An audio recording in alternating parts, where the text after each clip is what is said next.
On a winter night in December 1799, Elma Sands left her boarding house in New York City, smiling as she told her cousin she would return soon. She was dressed for the cold, her steps light, her future certain. She believed she was going to be married before morning.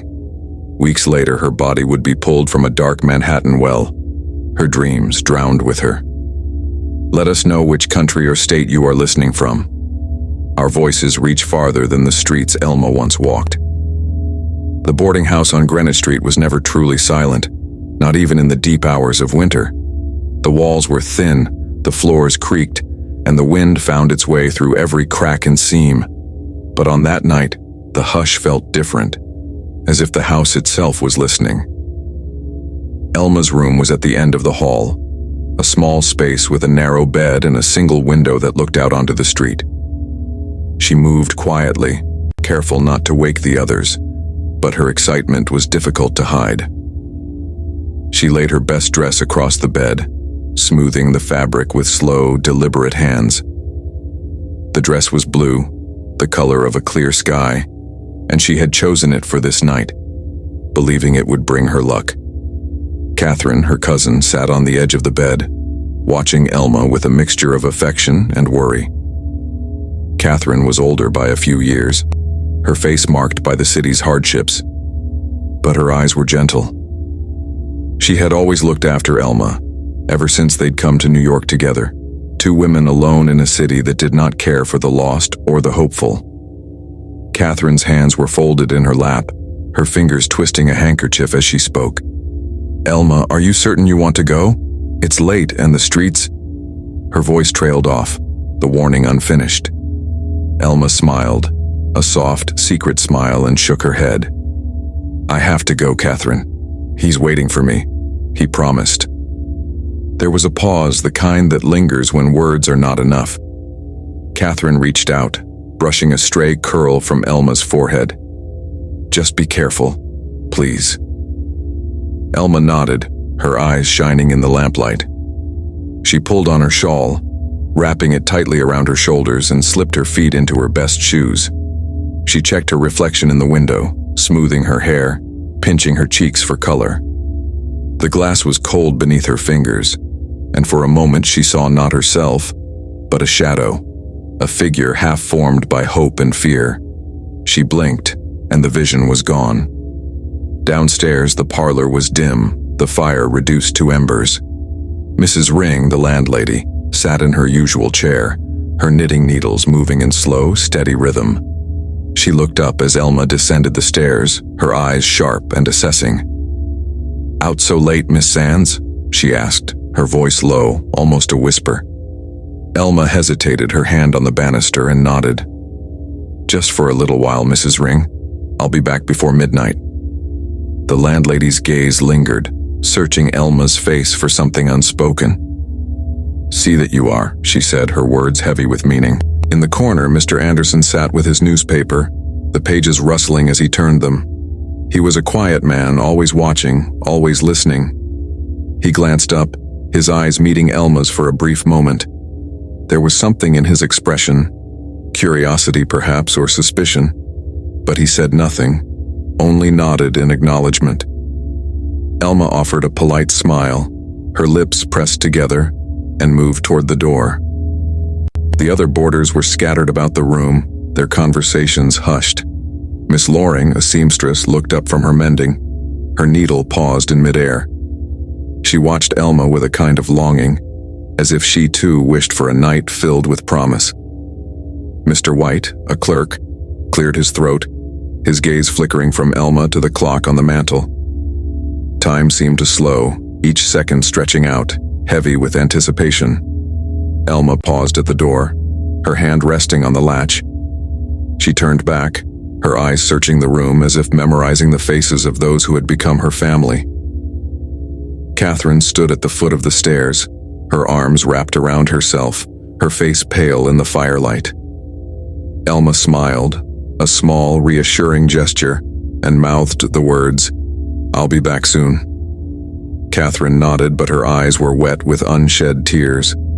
The door opened with a soft groan, the cold air rushing in. carrying with it the scent of snow and distant smoke. Elma stepped outside, pulling her shawl tighter around her shoulders. The street was quiet, the snow muffling every sound. She hesitated on the stoop, glancing back at the window where Catherine's face hovered, ghost-like, behind the glass. Elma lifted her hand in a silent farewell, her breath rising in pale clouds. For a moment, she stood alone, the city's winter hush pressing in around her. The gas lamps flickered, their light casting long shadows across the snow. Elma looked down at her shoes, then up at the sky, as if searching for a sign. Her lips moved in a silent promise, words meant only for herself. She stepped forward, her footsteps muffled by the snow, her figure swallowed by the night. Inside, Catherine lingered at the window, watching until Elma's shape disappeared. The parlor fell silent, the fire burning low, and the boarding house seemed to settle into uneasy sleep. No one spoke of the way Elma's laughter had sounded, too bright, too certain, or the way her hands had trembled as she tied her bonnet. No one mentioned the look that passed between her and Mrs. Ring, or the way Mr. Anderson's eyes had followed her to the door. These were small things easily forgotten, but they lingered in the air, waiting for the night to end. The door closed behind Elma, and the world outside pressed in, cold and expectant. The snow had begun to fall again, soft flakes drifting through the lamplight, settling on her shawl and bonnet. She paused at the edge of the stoop, her breath quickening, her heart beating a little faster. The city was quieter than usual, the streets emptied by the threat of another storm. Only the distant clatter of a carriage and the muffled bark of a dog broke the silence. Elma hesitated, glancing back at the house. Through the window she could see Catherine's face, pale and anxious, framed by the flickering glow of the parlor lamp. Elma lifted her hand in a final wave, her fingers trembling in the cold. Catherine did not move, her eyes fixed on Elma as if she could hold her back by will alone. Elma turned away, her footsteps careful on the icy walk. She moved quickly, her head bowed against the wind, her mind turning over the words she had rehearsed all day. She would see Levi Weeks tonight. He had promised her everything, a future, a home, a name. She clung to his promises, repeating them to herself as she walked, each step carrying her farther from the safety of the boarding house and deeper into the uncertain dark. She passed the corner where the lamplighter was making his rounds, his ladder propped against the post, his face hidden by a scarf. He paused as she approached, tipping his hat in silent greeting. Elma nodded, her smile small and fleeting. The lamplighter watched her go, his eyes lingering on her slight figure as she disappeared into the shadows. At the end of the block, she paused beneath a bare tree, its branches etched black against the sky. She glanced down at her hands, twisting her gloves nervously. She could feel the weight of the letter in her pocket. Levi's handwriting, hurried and slanted, promising to meet her at the corner, to take her away before anyone could object. She pressed her hand to the letter, drawing comfort from its presence. A carriage rattled past. The driver hunched against the cold, the horse's breath steaming in the air. Elma stepped back, letting the wheels splash through the slush. She watched the carriage disappear, her thoughts drifting to the future Levi had described. A small house, a garden, laughter in the evenings. She wanted to believe it was possible, that tonight would be the beginning of everything she had hoped for. She reached the appointed corner and waited, her breath rising in clouds, her heart pounding in her chest. The city seemed to hold its breath with her, the silence deepening, broken only by the distant toll of a church bell. She glanced up and down the street, searching for Levi's familiar figure. The minutes stretched, each one heavier than the last. A man approached from the shadows, his footsteps muffled by the snow. Elma's heart leapt, but it was only a stranger. His coat pulled tight, his face hidden beneath a hat. He passed without a word, his eyes sliding over her as if she were invisible. Elma shivered, drawing her shawl tighter, her hope flickering. At last she heard footsteps she recognized, quick, purposeful, familiar. Levi Weeks emerged from the darkness, his coat buttoned to the chin, his hat pulled low. He smiled as he saw her, a quick, nervous smile that did not quite reach his eyes. "You're here," he said, his voice low, almost urgent. "I was afraid you wouldn't come." Elma smiled, relief flooding her face. "I said I would," she replied, her voice barely above a whisper. "I trust you, Levi." He glanced over his shoulder, his eyes darting to the empty street. "We can't stay here," he said, his hand reaching for hers. "Come with me. We'll be gone before anyone notices." She hesitated, glancing back the way she had come. The boarding house was out of sight now, hidden by the curve of the street and the falling snow. She thought of Catherine, waiting at the window, and felt a pang of guilt. But Levi's hand was warm in hers, his grip firm and insistent. She let him lead her, her steps uncertain at first, then steadier as they moved together into the night. They walked in silence, their footsteps echoing in the empty streets. Levi's pace was quick, his eyes scanning the shadows. Elma tried to match his stride, her heart fluttering with anticipation and fear. She wanted to ask him where they were going, but the words caught in her throat. Instead, she watched his face, searching for reassurance. Levi glanced at her, his expression softening. "It won't be long now," he said, his voice gentle.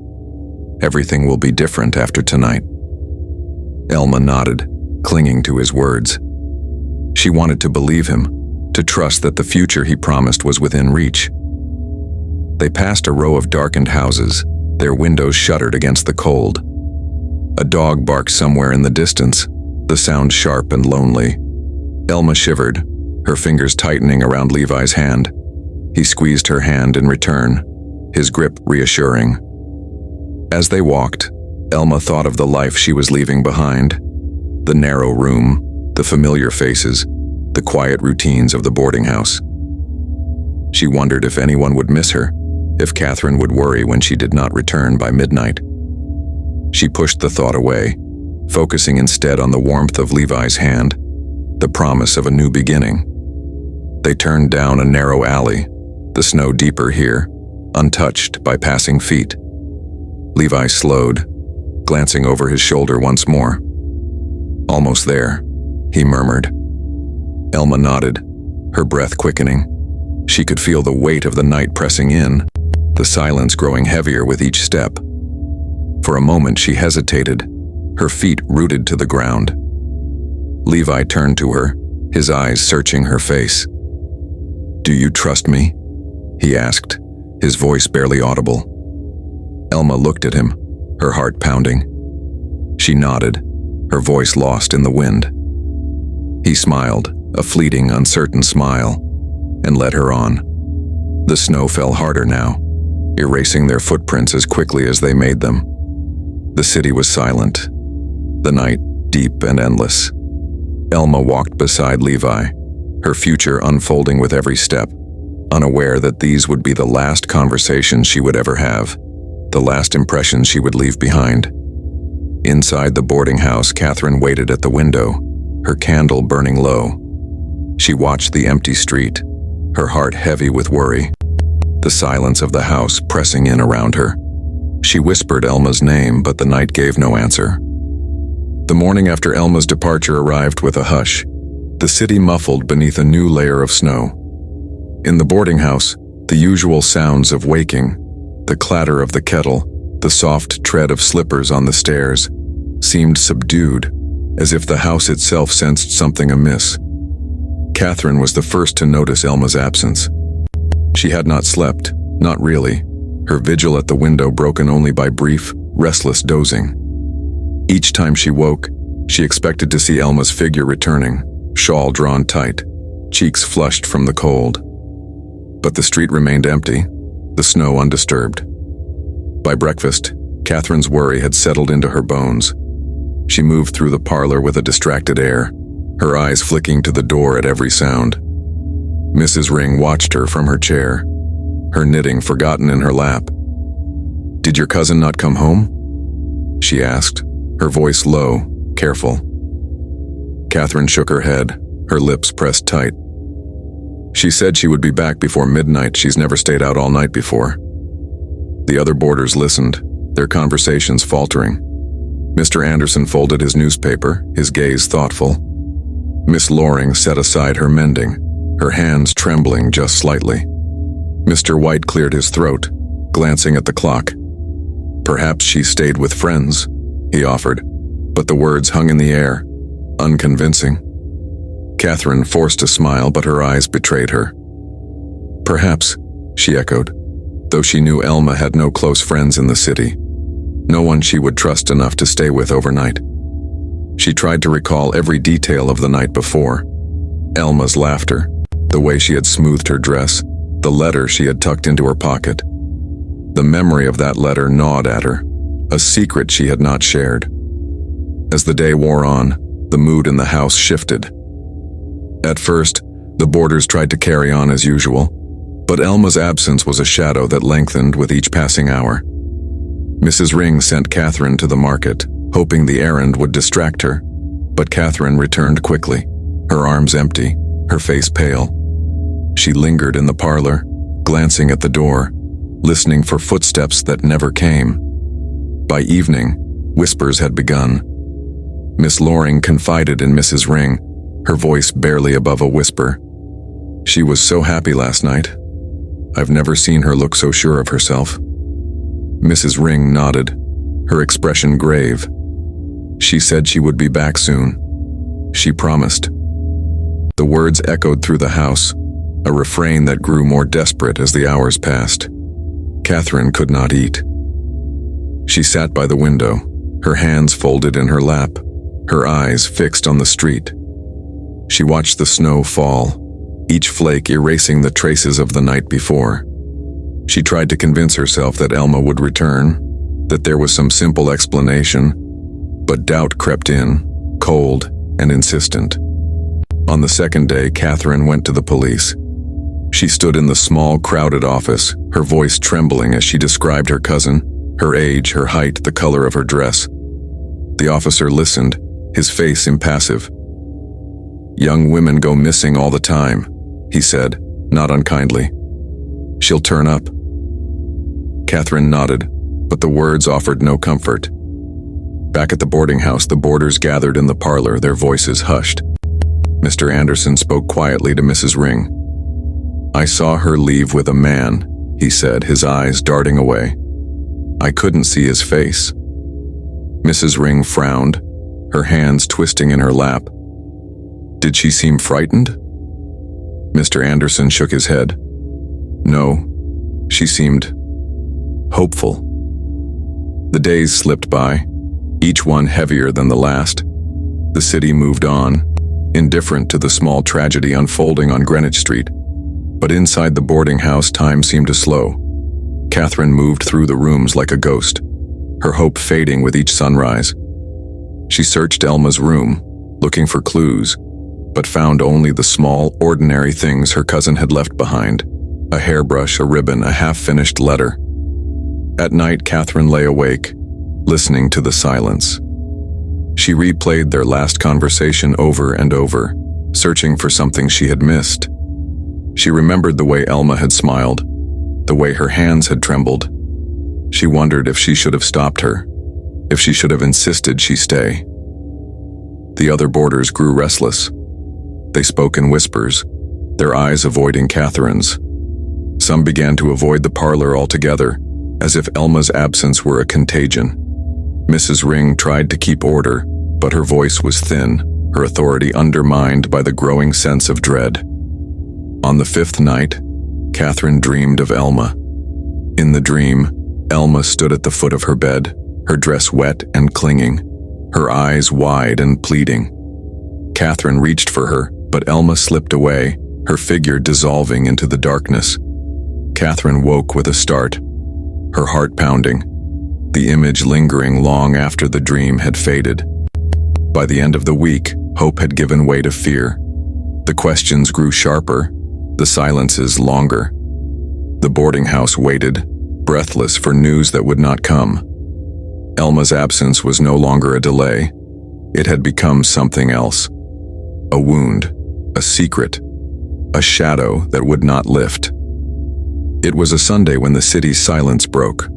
The news came not with a shout but with a ripple, a murmur that passed from mouth to mouth, growing heavier with each telling. A body had been found in the Manhattan Well, the old draw at Lispenard's Meadow, where the city's edge met the wild. The well was deep, its stone mouth ringed with frost, the water below black and unmoving. It was a place children were warned away from, a place the city had nearly forgotten. A group of boys had been playing nearby, their laughter echoing in the cold air, when one of them peered over the edge. He saw something pale beneath the water, something that did not belong. The boys ran for help, their voices high and urgent, drawing a crowd from the nearby streets. Men gathered, their breath steaming in the morning chill, their faces drawn and wary. No one wanted to be the first to look, but curiosity and dread are close companions. A rope was fetched, a lantern lowered. The light flickered on the water, revealing the shape below. A woman, her hair floating like weeds, her dress billowing in the current. The men worked in silence, their movements slow and careful. The only sounds were the creak of the rope and the soft splash as the body was drawn up, inch by inch, from the darkness. When Elma's body broke the surface, the crowd fell silent. The men set her gently on the ground, their faces pale, their hands shaking. No one spoke at first. The city's noise seemed to recede, leaving only the sound of the wind and the distant toll of a church bell. Someone covered her with a coat, the fabric darkening as it soaked up the water. A woman in the crowd began to weep, her sobs muffled by her hands. A constable stepped forward, his boots crunching on the frozen ground. He knelt beside Elma, his face grim, and gently brushed the hair from her face. Her eyes were closed, her lips parted as if she might speak.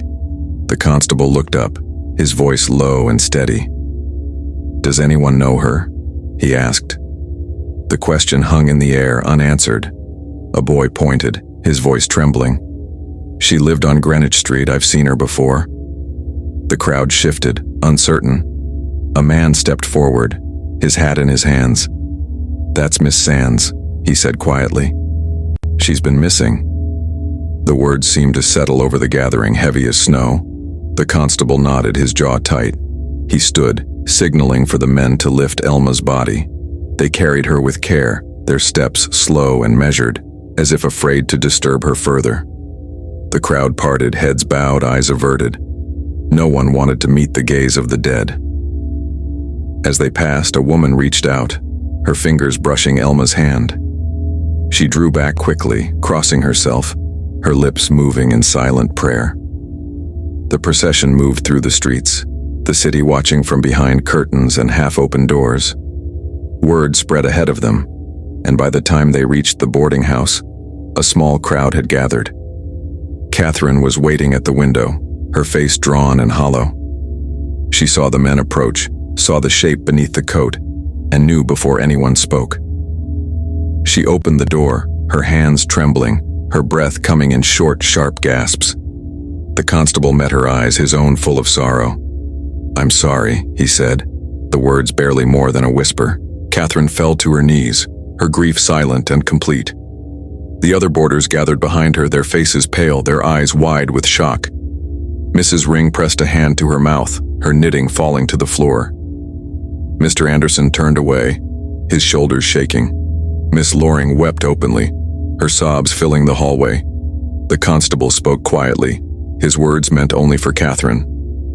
"We'll need someone to identify her, to tell us what happened." Catherine nodded, unable to speak. She reached out, her fingers brushing Elma's hair, smoothing it as she had so many times before. Elma's skin was cold, her features peaceful, as if she were only sleeping. The house filled with silence, thick and suffocating. The city outside seemed to pause, the usual clamor of carts and voices fading to nothing. In the parlor, the fire burned low, casting long shadows on the walls. The boarders sat together, their grief shared but unspoken.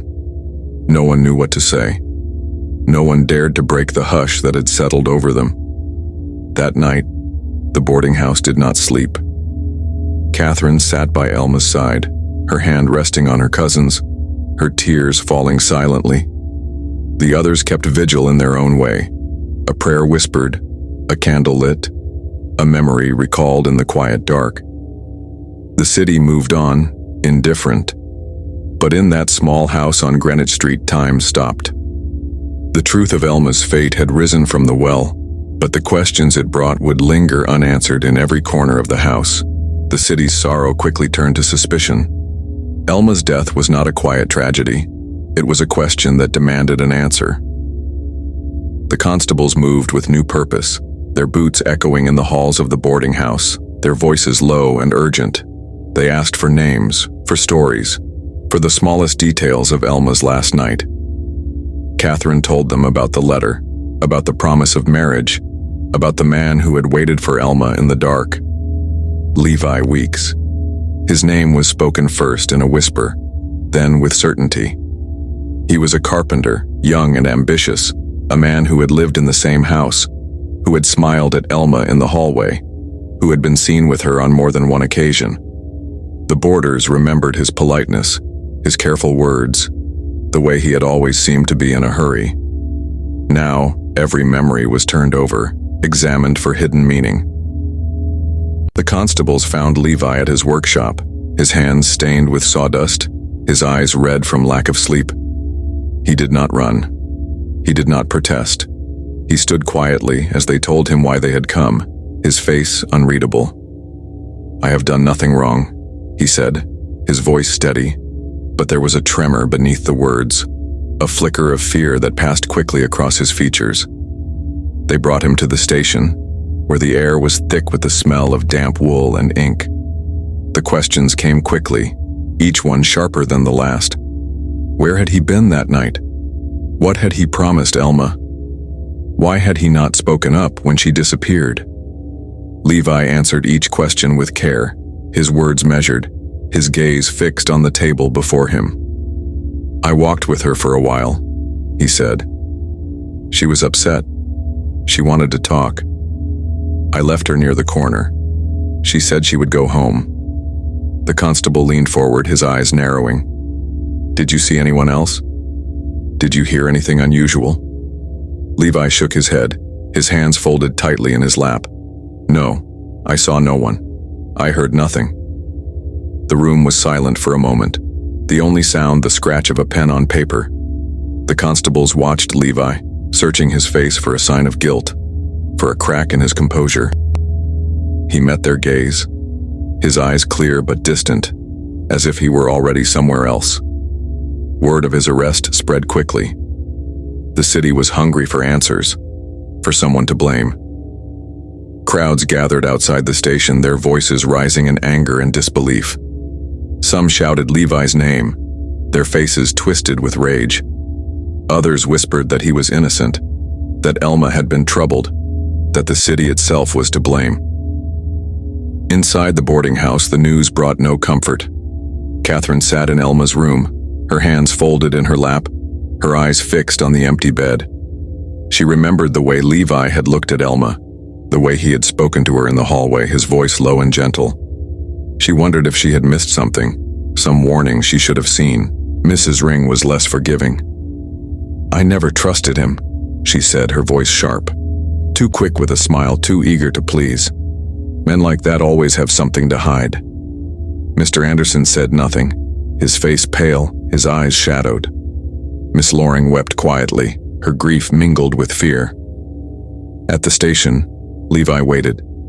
He sat alone in a small, cold cell, his hands clasped together, his head bowed. He did not sleep. He did not eat. He listened to the sounds of the city outside, the clatter of carts, the distant shouts, the tolling of the church bell. He thought of Elma, of the promises he had made, of the future that had vanished in a single night. When the constables returned, their questions were softer, almost kind. "Is there anything else you wish to say?" Levi shook his head, his voice barely audible. "I have told you everything." They watched him for a long moment, then turned away, their footsteps echoing down the hall. The city waited, restless and uneasy. The boarding house was quieter than ever, the air heavy with grief and suspicion. Catherine moved through the rooms like a shadow, her hope gone, her heart hollow. She listened for Elma's laughter, for the sound of her footsteps on the stairs, but the house remained silent. Levi's presence lingered, a ghost in every conversation, a question in every glance. Some believed him guilty, others could not say, but all agreed on one thing: nothing would ever be the same. The truth, whatever it was, had slipped away into the darkness, leaving only fear and doubt behind. And so Levi waited, his fate in the hands of strangers, his future as uncertain as the night Elma disappeared. The city watched, holding its breath, as the story moved toward its reckoning. The trial of Levi Weeks began on a cold March morning, the city's breath still visible in the air. Word had spread quickly, and by the time the courthouse doors opened, a crowd had gathered, their faces drawn with anticipation and dread. Some came for justice, others for spectacle, but all came to witness the unraveling of a mystery that had haunted the city for weeks. Inside, the courtroom was packed, every bench filled, every corner claimed. The air was thick with whispers, the shuffling of feet, the rustle of heavy coats. Jurors sat in a row, their faces pale and solemn, eyes fixed on the empty chair where Levi would soon sit. The judge entered, his robes trailing behind him, his expression grave. He called for order, his voice echoing through the chamber, and the room fell silent. Levi was led in, his hands bound, his eyes lowered. He moved with the careful steps of a man who knows he is being watched. He did not look at the crowd nor at the jurors, but only at the floor before him. His face was drawn, his jaw set, but his eyes betrayed a flicker of fear. He took his seat, folding his hands in his lap, and waited. The attorneys rose, their voices measured, their words chosen with care. For the defense, Alexander Hamilton and Aaron Burr, men whose names carried weight, whose reputations filled the room before they spoke a word. For the prosecution, Cadwallader Colden, his voice steady, his gaze unwavering. Each man spoke with the calm certainty of one who believes the truth is on his side. The evidence was laid out, piece by piece, each detail examined and turned over. The letter Elma had carried, the last words she had spoken, the path she had taken through the snow. Witnesses were called, boarders from the house, neighbors from the street, men who had seen Elma and Levi together. Their voices trembled at times, their eyes darting to the floor, but each tried to recall what they had seen, what they had heard. Catherine took the stand, her hands folded tightly in her lap, her voice barely more than a whisper. She spoke of Elma's hope, her excitement, the promise of marriage that had filled her heart. She spoke of the night Elma left, of the hours spent waiting, of the fear that had grown with each passing moment. Her words hung in the air, heavy and unanswerable. Levi watched her, his face unreadable. When he was called to speak, his voice was calm, his answers careful. He told his story again, how he had walked with Elma, how she had left him at the corner, how he had gone home alone. He did not falter, but there was a tightness in his voice, a tension that did not escape the notice of those who listened.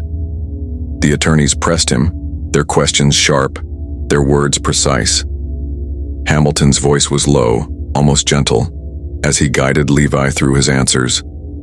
Burr's eyes never left the jurors, watching for the smallest shift, the slightest sign of doubt or belief.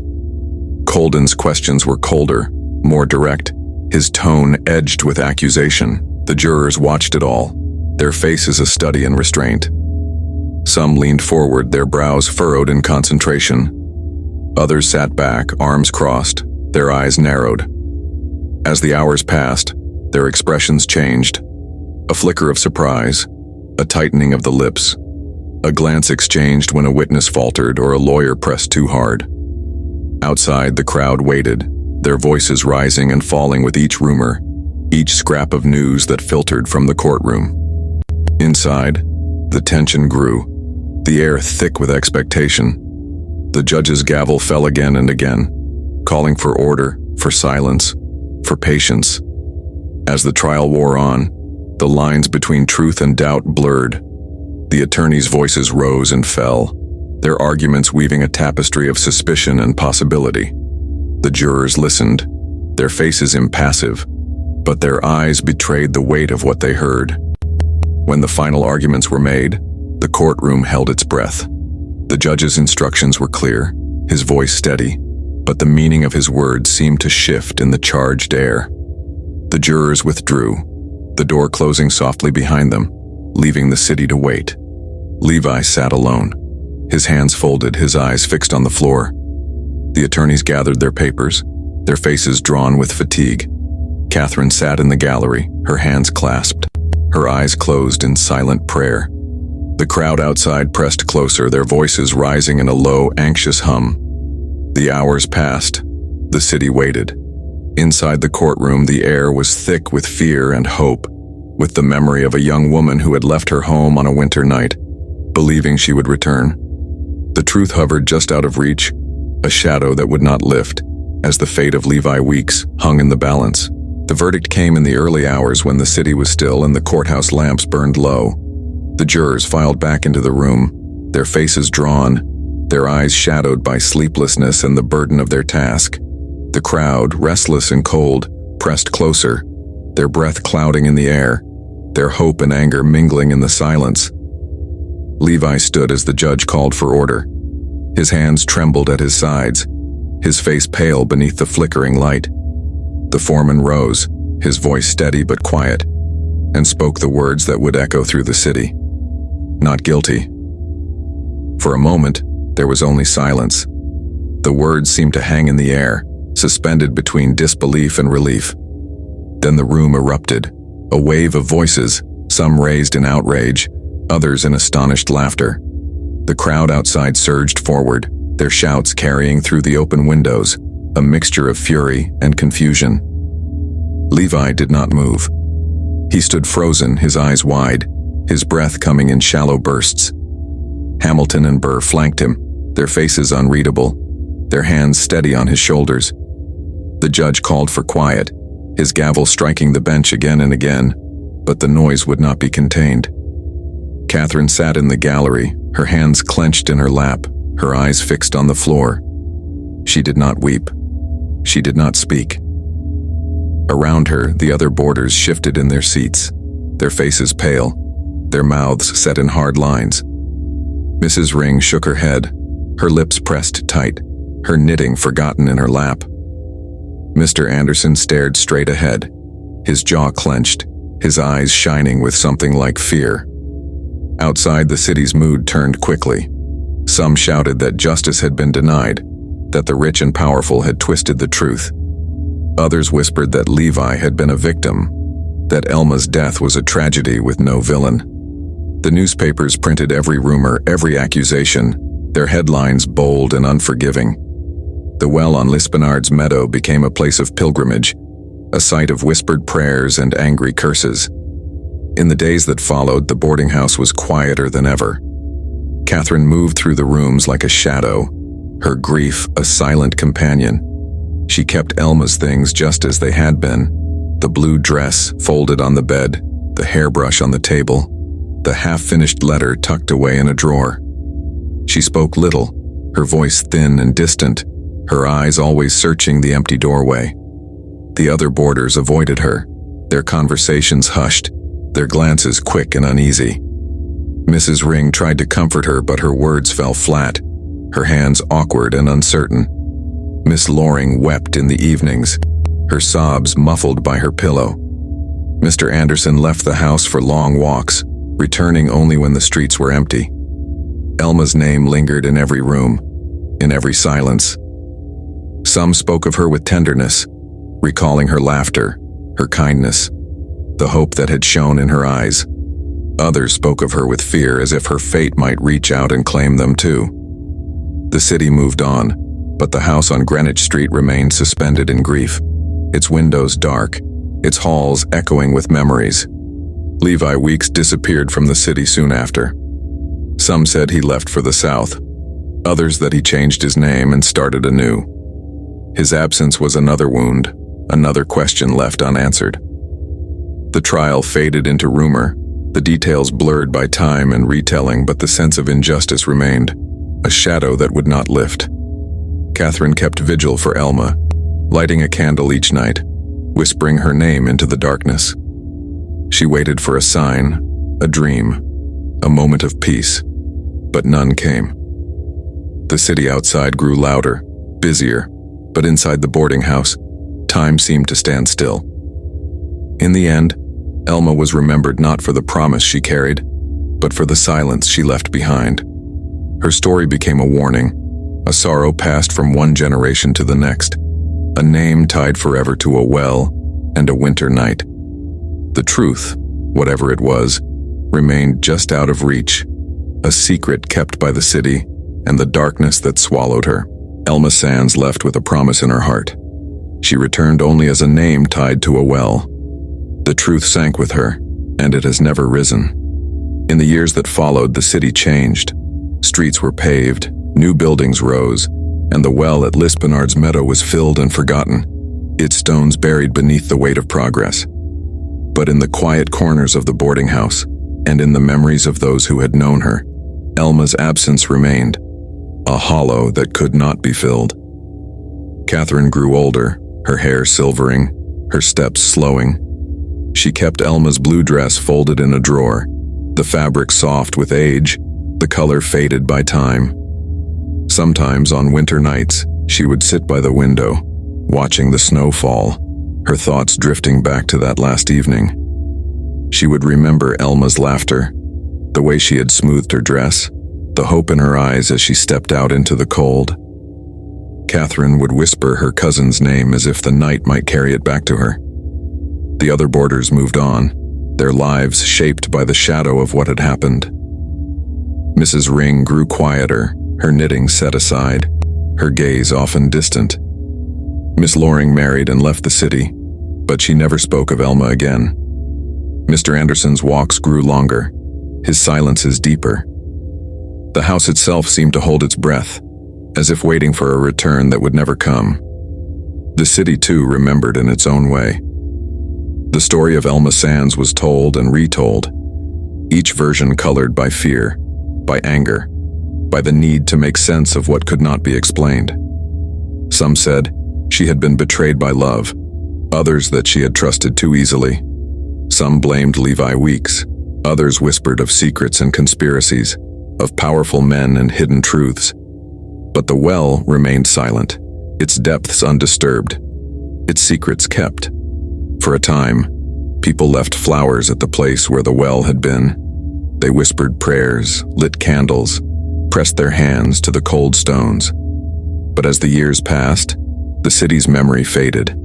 The well was paved over, the boarding house torn down, the names of those who had lived there lost to time. Only the story remained, passed from one voice to another, a caution, a lament, a mystery that would not rest. Catherine lived out her days in quiet mourning. She kept Elma's memory alive in small ways, a ribbon tied to a lamp, a letter folded and refolded, a candle lit each December. She spoke of her cousin to no one, but in her heart, she carried the weight of that winter night, the sound of the door closing, the silence that followed. Sometimes in the deep hours before dawn, Catherine would dream of Elma. She would see her standing at the edge of the well, her dress bright against the darkness, her eyes full of hope. Catherine would reach out calling her name, but Elma would only smile, her figure fading into the mist. Catherine would wake with tears on her cheeks, the ache of loss as sharp as ever. The city moved on, its streets crowded with new faces, its stories layered one atop another. But beneath the stone and earth, beneath the noise and light, the memory of Elma Sands lingered, a quiet sorrow, a question without answer. Her story became part of the city's bones, a reminder of what is lost when the truth is buried, when a promise is broken, when a young woman steps out into the night and does not return. And so, the well remains, if only in memory. The water is still, the darkness undisturbed. Elma's name drifts on the winter wind, carried through the streets she once walked, whispered by those who remember. The truth lies at the bottom, waiting, silent, untouched by time. Elma Sands left with a promise in her heart. She returned only as a name tied to a well. The truth sank with her, and it has never risen. Thank you for listening, and for walking with us through the shadows of Elma Sands' story. Her memory lingers in the quiet places, on winter nights, in the hush before dawn, in the questions that have never been answered. If you have thoughts about this case, or if Elma's story has touched you in some way, we invite you to share your reflections. What do you believe happened that night? Do you see echoes of her story in your own city, your own history? You can leave a comment, send us a message, or share your voice with others who are listening from around the world. Your words help keep these memories alive and remind us that the past is never as distant as it seems. Until next time, keep your lanterns lit and your hearts open to the stories that linger in the dark.